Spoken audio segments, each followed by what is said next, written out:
सर्वांना नमस्कार. सोलापूर परिषदच्या विधानसभेच्या इलेक्शन आता अंतिम टप्प्यावर आलेली आहेत.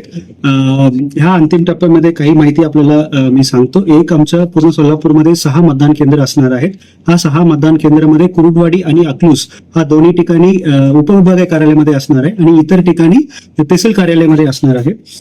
या व्यतिरिक्त सगळ्या उमेदवारांच्या 2 उमेदवारांच्या आणि सगळ्या मतदारांच्या विनंती आहे की आपला जे काही पसंती क्रमांक आहे तो अंकात लिहिणे अपेक्षित आहेत. आपल्याला अंकात लिहिण्याच्या बाहेर कशा पद्धतीने मतदान करायचे तो सुद्धा बाहेर बोर्डमध्ये लावण्यात येईल.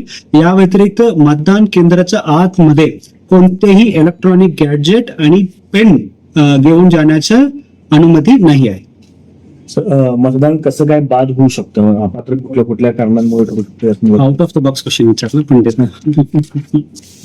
एक मिनिट तो माहिती घे. सर, मतदान अपात्र कसं काय होऊ शकतं? लोकांनी काय चुका टाळल्या पाहिजे? 4-5 गोष्टी मतपत्रिकामध्ये दिसल्या तर हा मतपत्रिका आम्ही अपात्र करणार आहेत. एका नावासमोर एकापेक्षा जास्त पसंती क्रमांक टाकणे तो अपात्र होईल.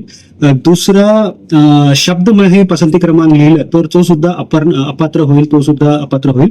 आणि तिसरा, आम्ही दिलेले जांभली पेन सोडून इतर पेन वापरून पसंती क्रमांक लिहिलं तर तो सुद्धा अपात्र होण्याच्या पात्र आहेत.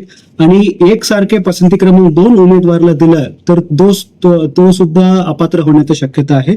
आणि पसंती क्रमांक 1 ना टाकणे तो सुद्धा अपात्र होण्याच्या शक्यता जास्त आहे. सर, मतदानाची जी ट्रान्सपरन्सी आहे करण्यासाठी काय प्रयत्न कोणत्या मतदाराने कोणाला? सर, मतदाराला मतदान केल्यामुळे त्याची ओळख होऊ शकते का? नक्की मी सर्वांना सांगू शकतो, सगळ्या उमेदवारांना आणि सगळ्या मतदारांना मी सांगू शकतो की असं पद्धतीनं ओळख होण्याची शक्यता नाही. आम्ही मतपेटी ओपन केल्यानंतर सगळं मत एकत्र टाकणार आहे. तो पूर्णपणे आम्ही मिक्स करणार आहेत. मिक्स करूनच आम्ही काउंटिंगमध्ये आम्ही देणार आहोत. त्यामुळे कोणत्या मतदार कोणाला मतदान केलं तर असं बाहेर माहिती द्यायची शक्यता कुठेही नाही.